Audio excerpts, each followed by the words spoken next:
ৰাতিপুৱা 1 ঘণ্টা দৌৰি অহাৰ পিছত আমাৰ শ্মশানশালীত খালী ভৰিৰ সৈতে অলপ খোজকাঢ়ি আছোঁ। ডাঙৰ ডাঙৰ ইউটিউবাৰবিলাকে কয় ৰাতিপুৱা সোনকালে উঠিব লাগে, অলপ শৰীৰ চৰ্চা কৰিব লাগে, কমকৈ খাব লাগে, বাহিৰা ফাষ্ট ফুড খাব নালাগে আৰু নানান কথা। কিন্তু এশটা কথাৰে এটাই ভাল কথা যে এশটা কথা মানিব নোৱাৰিলেও 5-6টা মান যদিও মানা যায় জীৱন বৰ সুন্দৰ হৈ পৰে। ৰাতিপুৱা সোনকালে উঠক, ৰাতি সোনকালে ঘুমক।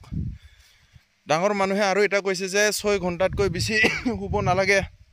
আপুনি যদি অসুখীয় দেহা হয় আপুনি 6-7 ঘণ্টা ঘুমাব পাৰে, কিন্তু আমাৰ দৰে সুস্থ সবল ব্যক্তিয়ে 5 ঘণ্টা 6 ঘণ্টা ঘুমালে বাছ। আৰু যোৱাকালি ৰাতি ঠাণ্ডা পানী অলপ খাইছিলোঁ, মানে গলটো বহি গৈছে। চাৰিওফালে বৰ সুন্দৰ পৰিৱেশ, ধুঁৱলি কুঁৱলী।